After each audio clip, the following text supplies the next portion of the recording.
It was dash who helped you yesterday. এই কোয়েশ্চেনটা যদি তুমি অ্যান্সার করতে পারো, বুঝবা যে অ্যাডমিশনের প্রিপারেশন আলহামদুলিল্লাহ তোমার একটা ভালো একটা অবস্থানে তুমি আছো, যদি এটা বুঝে অ্যান্সার করতে পারো। ভেরি ট্রিকি কোয়েশ্চেন, এবং এই কোয়েশ্চেন্সগুলোই কিন্তু কি প্রত্যেকটা বছর তোমার এসে থাকে। অলরাইট, তাহলে দেখো এই কোয়েশ্চেনটা কি থেকে আসছে ভাইয়া, এটা কিন্তু প্রোনাউন টপিক থেকে কোয়েশ্চেনটা নেওয়া। হ্যাঁ, প্রোনাউন টপিক থেকে কোয়েশ্চেনটা নেওয়া। তোমরা জানো যে তোমাদের জন্য কিন্তু আমাদের এই যে ফ্রিতে আমরা চেষ্টা করি একদিন পর পর বা প্রত্যেক দিন লাইভ ক্লাস দেওয়ার, মোটামুটি এখন থেকে প্রত্যেক দিনই দেওয়ার চেষ্টা করব। সো এই প্রত্যেক দিনে কিন্তু আমরা প্রত্যেকটা টপিকের ধারণা নেই, প্রত্যেকটা টপিককে একটু একটু করে বোঝার চেষ্টা করি। হ্যাঁ, অলরাইট, তাহলে তোমরা একটু অ্যান্সার করো তো। It was dash who helped you yesterday. এখানে মি একটা অপশন আছে, তারপরে আই আছে, মাইন আছে, মাইসেলফ আছে। তাহলে দেখো এই যে মিটা, এটা কি অবজেক্ট প্রোনাউন, এটাকে তোমাকে খুব ভালো করে বুঝতে হবে ভাইয়া।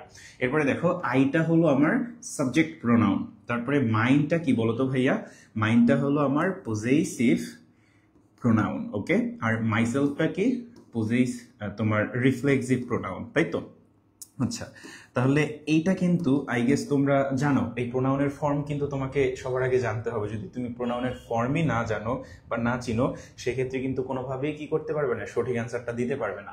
যখন এই যে প্রোনাউনের 5টা ফর্ম আমি এখানে যদি লিখে দেই, আই, তারপরে মি, তারপরে কি বলতো মাই, দেন মাইন, অ্যান্ড লাস্টলি হচ্ছে মাইসেলফ। এই 5টা ফর্ম যদি আমি জানি যে এদের আসলে অর্থটা কি, এরা একটা সেন্টেন্সে কি অর্থ দিচ্ছে বা কোন জায়গায় ব্যবহৃত হচ্ছে বা তাদের ব্যবহারটা কি, এটা যখন আমি জানি তখন কিন্তু আমি সঠিক ব্যবহারটা করতে পারি, রাইট? সো এখন পর্যন্ত যদি তুমি না জানো যে কার কি কাজ, তাহলে কিন্তু এখানে সঠিক অ্যান্সারটা দিতে পারবো না আমি। সো তোমরা যদি এটার অ্যান্সার করতে পারো, যেমনটা বললাম যে বুঝবা ভালো একটা প্রিপারেশনের মানে ভালো একটা ট্র্যাকে তুমি আছো। দেখো আমরা ভি ভার্বের পরে এটা লিখে রাখো ভাইয়া, যারা যারা নতুন আছো একটু কষ্ট করে লিখো, ভেরি ভেরি ইম্পর্টেন্ট। ভি ভার্বের পরে, ভি ভার্ব তো তোমরা চিনো রাইট, যে অ্যামিজার, ওয়াজ, ওয়ার, এই ভি ভার্বগুলোর পরে সব সময় আমার সাবজেক্ট প্রোনাউন ব্যবহার করতে হয়। কি প্রোনাউন ব্যবহার করতে হয় বলতো? সাবজেক্ট প্রোনাউন ব্যবহার করতে হয়। আর এই জায়গাটা দেখতে একটু অড লাগে। এখন আমি এখানে অ্যান্সার হবে কি আই, তাই তো, যে ইট ওয়াজ আই।